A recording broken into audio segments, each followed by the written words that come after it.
Welcome to I dream media. So B12 deficiency ఈ మధ్యకాలంలో మనం చాలా మందిలో చూస్తూ ఉన్నాము. అసలు ఏంటి B12 డెఫిషియన్సీ, ఎందుకు వస్తుంది, వస్తే ఎలాంటి లక్షణాలు కనిపిస్తాయి, మరి దీన్ని న్యాచురల్ వేస్లో ఎలా కరెక్ట్ చేసుకోవచ్చు, వివరాలు తెలుసుకుందాం. ఈరోజు మనతో పాటు ఉన్నారు ప్రముఖ యోగా గురు యోగిని అరుణాదేవి గారు. మేడం నమస్తే అండి. నమస్తే మేడం, ఈ మధ్యకాలంలో ఎవరితో మాట్లాడినా కానీ B12 డెఫిషియన్సీ వచ్చింది, ఇంజెక్షన్స్ చేయించుకుంటున్నామని చెప్తూ ఉన్నారు. అసలు ఎందుకు ఈ B12 డెఫిషియన్సీ అనేది వస్తుంది, వస్తే మనకి ఎలాంటి లక్షణాలు కనిపిస్తాయి, న్యాచురల్ వేస్ ఉన్నాయి దీన్ని కరెక్ట్ చేయడానికి? ఫుడ్ వల్లనే మనం ఇది డెఫిషియన్సీని మనం కంట్రోల్ చేసుకోవచ్చు. ఎందుకు వస్తుంది అనడానికి చాలా కారణాలు ఉంటాయి. B12 డెఫిషియన్సీ మెయిన్ ఇప్పుడు ఎందుకు వస్తుంది అని చెప్పడానికి కారణం ఏంటి అంటే పిచ్చి రకరకాల డైట్లు తింటున్నారు కాబట్టి. B12 ఎక్కువగా అసలు యాక్చువల్లీ నాన్ వెజిటేరియన్ వాళ్ళకి B12 డెఫిషియన్సీ ఉండకూడదు. ఎందుకంటే ఎగ్లో కానీ ఫిష్లో కానీ చికెన్లో మీట్లో అన్నిట్లో B12 వాళ్ళకి బాగుంటుంది.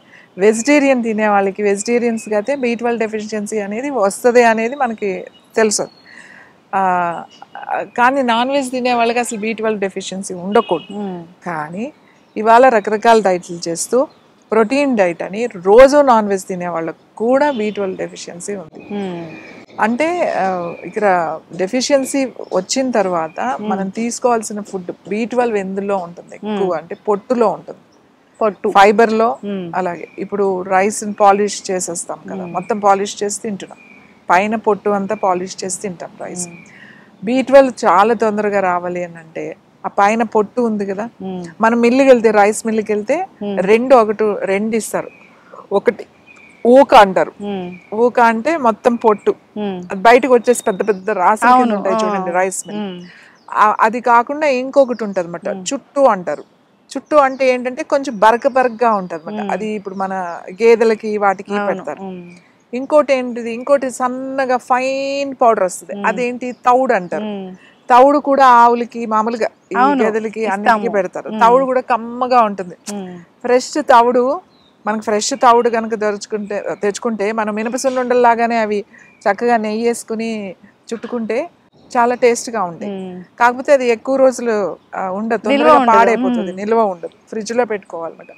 ఆ తౌడు అనే దాంట్లో B12 చాలా ఎక్కువగా ఉంటుంది. ఆ తౌడు కనుక మనకి రైస్ తెచ్చుకుని ఫ్రిడ్జ్లో పెట్టేస్తే, అంటే ఎక్కువ కాదు, సపోజ్ 1 kg తెచ్చి పెట్టుకున్నారనుకోండి, అది రోజు రాత్రి పడుకునేటప్పుడు 1 గ్లాస్ నీళ్ళల్లో 1 స్పూన్, పెద్ద స్పూన్, చిన్న స్పూన్ అయితే 2 స్పూన్లు, పెద్దదైతే 1 స్పూన్ వేసి బాగా కలిపేసి మూత పెట్టేసి అలా పెట్టేసారు. మార్నింగ్కి అదంతా బాగా వాటర్లోకి అబ్జర్వ్ అవుతుంది. తర్వాత వడపోసేసారు, ఆ వడపోసేసి అలానే తాగొచ్చు. ఒకవేళ మా వల్ల కాదు, అలా తాగలేకపోతున్నాము అని అంటే కొంచెం ఏదైనా లెమన్, కొంచెం ఏదైనా హనీ లాంటిది కొద్దిగా, ఎక్కువ మోతాదులో కాదు, కొంచెం కలుపుకుని తాగలేకపోతే కొంచెం కలుపుకుని తాగొచ్చు. లేదా పౌడర్ అనేది లోపలికి వెళ్ళదు, పౌడర్ మనం ఫిల్టర్ చేస్తే చాలు. ఆ వాటర్ ఒకటే, ఇదంతా కూడా ఆ తౌడులో ఉన్నదంతా విటమిన్ అంతా కూడా మనకి వాటర్ లోకి వచ్చేస్తుంది. అది వడపోసేసి తీసేయడమే ఆ పొట్టి వాటర్ లోనే కొంచెం నిమ్మకాయ, కొంచెం తేనె, లేదు అంటే వట్టి వాటర్ తాగేసేయండి పొద్దున్నే మార్నింగ్. ఇలా మీరు కొన్ని రోజులు కనుక చేశారు అంటే 40 రోజులు చేసి ఆపేసేయండి, మరి ఎప్పుడు చేయక్కర్లేదు. మీకు కావలసినంత B12 వస్తుంది. అంటే నేను వెజిటేరియన్ వైపు చెప్తున్నా. తర్వాత ఏంటంటే బాగా B12 ఉండేది జున్ను ఇష్టమైన వాళ్ళు చక్కగా కనుక దొరికితే, జున్ను అంటే ఇప్పుడు దొరికే ఆర్టిఫిషియల్ పౌడర్లు అయ్యి కాదు, మనకి ఊళ్ళల్లో ఉంటే ఎవరో ఒకళ్ళకి జున్ను వస్తుంది. మనం ఇప్పుడు అలాగే డైరీ ఫార్మ్స్ ఉన్నాయి కదండి, వాళ్ళు చెప్తే వాళ్ళు ఖచ్చితంగా వాళ్ళు మనకి ఆ మిల్క్ ఇస్తారు. దాంట్లో మరీ ఎక్కువ షుగరు అది వేసుకోకుండా ఏదైనా మంచి బెల్లం, కొంచెం తక్కువ బెల్లం కూడా తక్కువ క్వాంటిటీలో వేసుకుని మీరు జున్ను వండుకుని కనుక తింటే మంచి B12 వస్తుంది. కనీసం వారానికి B12 తక్కువ ఉన్న వాళ్ళకి వారానికి 1-2 సార్లు ఉన్న కొంచెం 1 కప్పు జున్నులో బాగా ఉంటుంది B12. తర్వాత సోయా ప్రొడక్ట్స్లో కూడా B12 ఉంటుంది. అంటే అది తింటే మాకు పడుతుంది అని అనుకుంటే సోయా ప్రొడక్ట్స్ కూడా మంచిదే. ఇంకొకటి పన్నీర్లో కూడా ఉంటుంది. పాలు తాగే వాళ్ళ మంచి పాలు దొరికితే పాలల్లో కూడా B12 ఉంటుంది. B12 చాలా సింపుల్గానే మనకు దొరుకుతుంది ఫుడ్లో.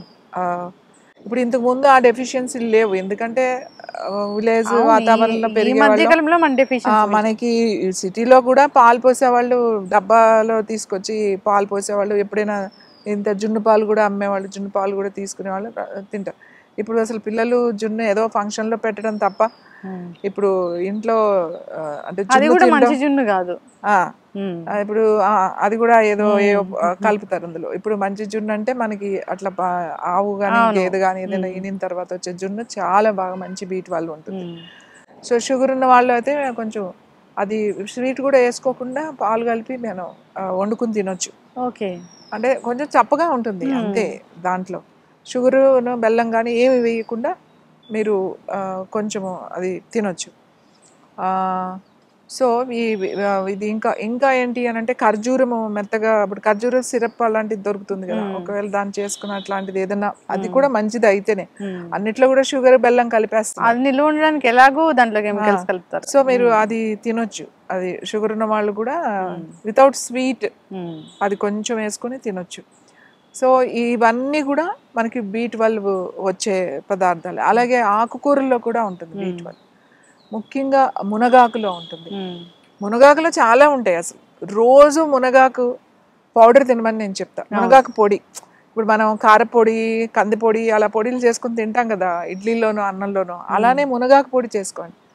మునగాకు పొడి రోజు ఒక పౌడరు, రోజు ముందు కొన్ని తిన్న దానిలో అన్నంలో కొంచెం అంత ఒక స్పూన్ వేసుకుని కొద్దిగా నెయ్యి వేసుకుని కలుపుకుని తిన్నారనుకోండి, మంచి చాలా చాలా మంచిది. ఐరన్ ఉంటుంది దాంట్లో. అసలు దాంట్లో ఒక 200 రకాలు ఉన్నాయి.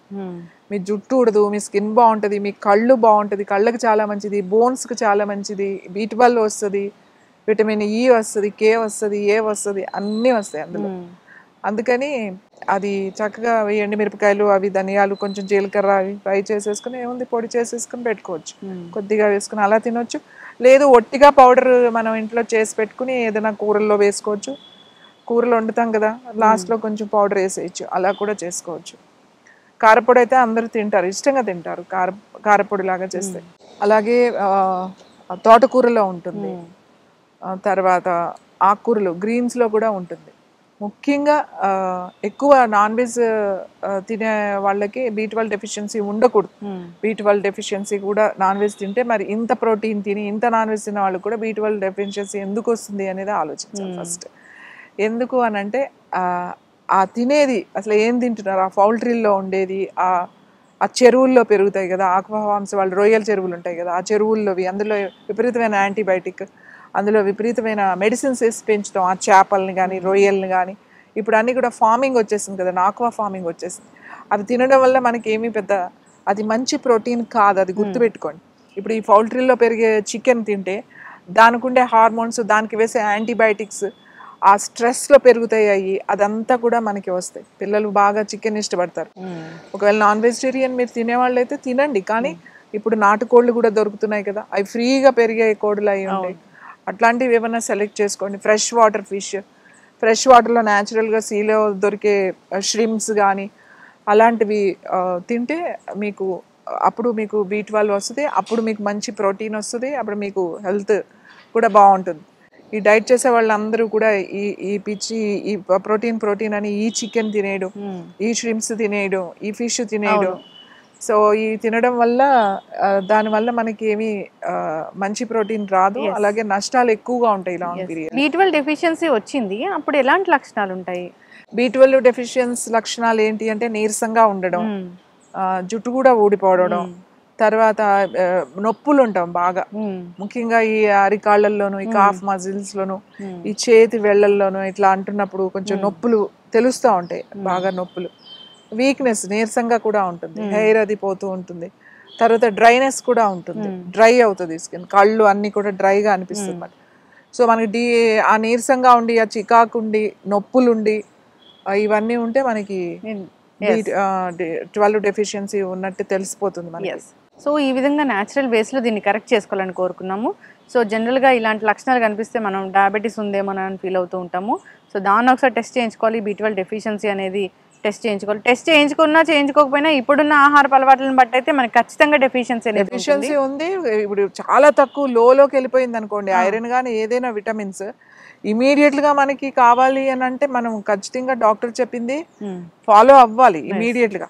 ఇప్పుడు మనం ఇది తినాలి, ఫుడ్ తినాలి, లాంగ్ పీరియడ్ లో మనం ఈ మెడిసిన్స్ వేసుకోలేం కాబట్టి సపోజ్ B12 తక్కువైంది, చాలా తక్కువగా ఉంది అని అన్నప్పుడు ఇమీడియట్ గా వాళ్ళు ఇంజెక్షన్స్ ఇస్తారు B12.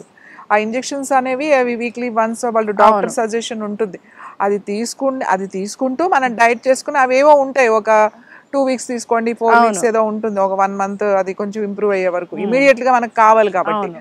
అంతేగాని డాక్టర్ సలహాలు లేకుండా మీరు ఇష్టం వచ్చినట్టు మీరు చేసేసుకోకండి. ఎందుకంటే బాగా లో ఉన్నప్పుడు నేను న్యాచురల్ వేలో వెళ్తాను అంటే ఇమ్మీడియట్ గా రావాలి కాబట్టి ఇమీడియట్ గా మనం వాళ్ళ సలహా తీసుకోవాలి.